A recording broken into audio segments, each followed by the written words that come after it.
So you've taken the time to arrange all of your letters on the page. And again, I want you to have some form of overlap, okay, or fit together like a puzzle. They should take up the majority of the page while you're putting your letters on here. Remember, this project is about graffiti. The next two things you're going to want to do are put in your backgrounds. So you're going to want to go to your drive and or your desktop. All right.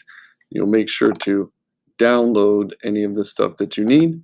When it appears on your desktop, you're going to go ahead and it's pretty simple, just like you did your letters.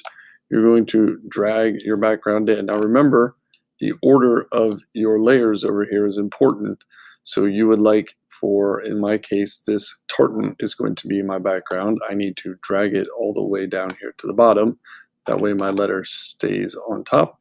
And now I'm going to need to arrange it so that it is big enough to fit on my whole page. All right. Once you have it big enough to fit on your whole page and you have it ranged just where you want to, you will want to hit the return or enter button. That gets rid of that. You're also now going to want to add your little graphic pieces if you would like. Remember, I told you to add a few things in there, and since I'm doing young and I'm Scottish, I'm going to add my Scottish lion, and it's the same process. I'm going to drag my lion in here. All right, and I'm going to decide where I would like him. I actually do like him here in the center, so I'm going to leave him there, but like anything else, I could put him over here, I can put him down there, I can move him wherever I want.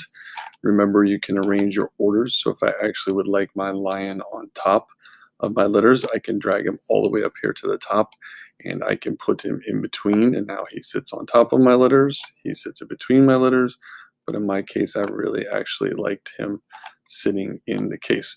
So the next thing you're going to want to do after you have filled the space of your letters, you're going to want to put in a background, and then you're going to add a couple of your little graphics.